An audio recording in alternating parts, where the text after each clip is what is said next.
तो गाइस ये एक मिसकंसेप्शन बहुत लोगों को होता है कि जो रिफ्लेक्शन होता है वो रिफ्लेक्टिंग सरफेस ही करते हैं। गलत बात। आपको पता होना चाहिए नेचर, ये नेचर के द्वारा दिया गया है। जो लॉ ऑफ रिफ्लेक्शन है, ये सारे काइंड के सरफेस, वेदर वो रेगुलर सरफेस है या फिर इरेगुलर सरफेस है, रिफ्लेक्टिंग सरफेस है या फिर रिफ्रैक्टिंग सरफेस है, हर जगह रिफ्लेक्शन होता है। आप कहेंगे ये कैसा मास्टर बात कर रहा है कि रिफ्रैक्टिंग सरफेस से कैसे रिफ्लेक्शन होगा। आप ध्यान दीजिए, जो ग्लास, जैसे अब ग्लास विंडो होती है या फिर स्पेक्स पहनते हैं हम लोग, जब स्पेक्स पहनते हैं तो बताइए स्पेक्स के थ्रू तो दिखाई देता ही देता है, लेकिन क्या स्पेक्स नहीं दिखाई देता है?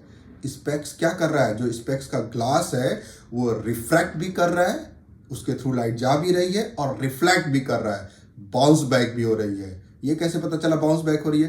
क्योंकि स्पेक्स दिखाई दे रहा है, और स्पेक्स दिखाई दे रहा है इसका मतलब उस पर लाइट इंसिडेंट हुई होगी किसी लाइट सोर्स से, फिर हमारी आंखों पे आई होगी तो उसकी इमेज बनी होगी, इसलिए दिखाई दे रहा है। इसका मतलब रिफ्लेक्शन हर काइंड के सरफेस से होता है, चाहे वो सरफेस रिफ्रैक्टिंग हो, चाहे रिफ्लेक्टिंग हो, चाहे रेगुलर हो, चाहे इरेगुलर हो।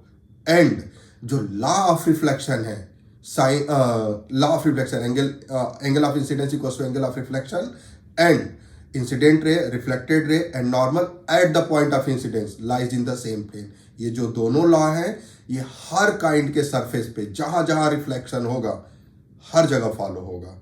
इसका मतलब कि ये मिसकंसेप्शन होता है कि लोग सोचते हैं कि मिरर के लिए सिर्फ फॉलो होता है ना, और मिरर में भी सोचते हैं कौन सा मिरर हम लगाएं। ये गलत बात है। यहां ऑप्शन क्या हो जाएगा?